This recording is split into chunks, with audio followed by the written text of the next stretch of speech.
There are three types of input connections: mic, line, and instrument. Each of these will present audio signals at different levels and require different electrical specifications from the interface's inputs for optimal transmission. Standard operating level is line level, and all incoming signals must be brought to that level for clean, quiet recordings. For acoustic sources like voice or acoustic guitar, mic signals come in at lower levels, so a mic cable must be plugged into a dedicated mic preamp, either a standalone box or a mic pre on the interface itself. Of course, microphones use balanced XLR cables, and the corresponding input jacks on the preamp or interface are easy to identify. A mic preamp provides about 50 to 60 dB of gain to cleanly boost the low-level signal coming off the mic up to standard line level. Another consideration is impedance. All electrical audio signals encounter some resistance or impedance to the signal flow, and to pass the signal from one place to the other, like from a mic to a mic preamp, the input on the receiving end must offer an input impedance that'll work in conjunction with the output impedance value of the source. With modern gear, for technical reasons, the input impedance should be around 10 times the output impedance.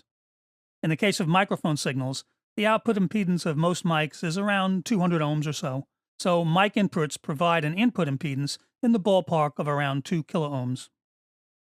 Line-level signals typically come from hardware keyboards, synths, or drum workstations.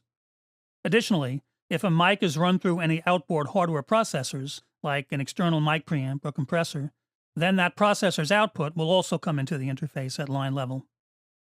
Since these signals are at or near standard operating level already, line-level inputs don't usually need to provide very much gain, and since the output impedances of line-level devices are typically higher than microphones, the input impedances for line-level inputs on the DAW are usually around 10 kiloohms or higher.